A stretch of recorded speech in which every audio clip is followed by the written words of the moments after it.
Mo kí gbogbo èèyàn tó ń gbọ́rọ̀ mi níbikíbi tí ẹ bá wà. Orúkọ tèmi ni Dr. Ọlálékan Sàlámì Aláàfin Ìṣẹ̀ǹbáyé. Ní tèmi máa ń ṣe lórí social media, òun náà ni pé ká kọ́ ọmọ Yorùbá wípé ká máa gbé àṣà tiwantiwa lárugẹ. Ara àṣà wa òun ni ìmúra wa. Ara àṣà wa òun náà ni àwọn nǹkan táwọn bàbá ńlá wa ṣe láyé àtijọ́ tó sì wà láyé ìsìn tí ò tiẹ̀ jọ papọ̀ mẹ́sìn rárá, ká gbé lárugẹ.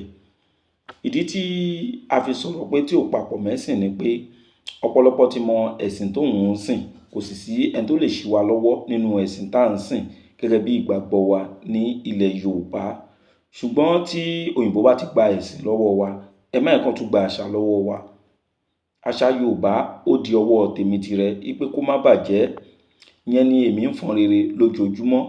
Ìdí rèé tá dá ẹgbẹ́ kan kalẹ̀. Orúkọ ẹgbẹ́ náà ni Association of Africa Tradition and Culture. Ìwọ náà lè darapọ̀ mọ́ wa nínú ẹgbẹ́ náà. Ní ta máa ń ṣe ń bẹ̀ ni pé ní tí ìwọ mọ̀ nípa ogun Yorùbá sọ kẹ́lòmí náà lè jẹ àǹfààní. Ẹlòmí náà mọ ohun tí ìwọ náà ó mọ̀.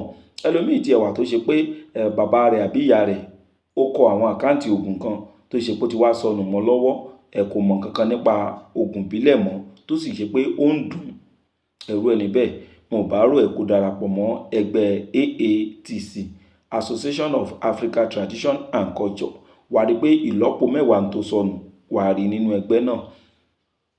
Láti lè wá darapọ̀ mọ́ ẹgbẹ́ náà, ẹ kàn sí Dr. Lékan Sàlámì lórí WhatsApp number wọn 08028565188. WhatsApp number ni, kì í ṣe fún call. Gúrùpù náà kì wá ń ṣe bí àwọn gúrùpù orí Facebook o, téèyàn kan máa dákẹ́ síbẹ̀ tó máa wòran àbí tó máa múra àti lu jìbìtì. Ẹgbẹ́ ta rẹ́gísítà pẹ̀lú ìjọba àpapọ̀ ta sì ní òfin tó yẹ pé àti 2016 September láti gbé ẹgbẹ́ náà kalẹ̀. Jìbìtì olú mẹ́mbà wa kankan rí nítorí àwọn òfin wa. Tí wọ́n náà bá ṣe ń darapọ̀ mọ́ ẹgbẹ́ yẹn, àwọn òfin yẹn ni kó tẹ̀lé, àní kó sọ́wọ́ jìbìtì o. Ogun kọ́ ni mo wá fẹ́ kọ́ wa. Àwọn ọkùnrin ni ogun náà wà fún. Bẹ́ẹ̀ sì ni obìnrin náà lè lò, ṣùgbọ́n ọkùnrin ló dáa fún jù. Kí lóògùn náà? Òun náà ni ká má kó àrùn lára obìnrin. Tá bá fẹ́ ṣe ògùn yìí, ẹ jẹ́ ká wá igi tó bá wọ́ dí ojú omi.